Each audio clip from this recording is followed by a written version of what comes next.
How to review groups you searched for history on Facebook Lite. Hello guys, in today's video I'm gonna show you how to review groups you searched for history on Facebook Lite. First thing, go to Facebook Lite.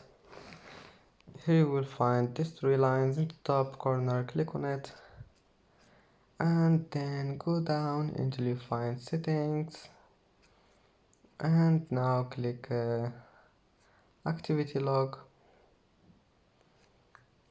and here just click look at actions and other activity, and go down until you find the groups you've searched for and click on it.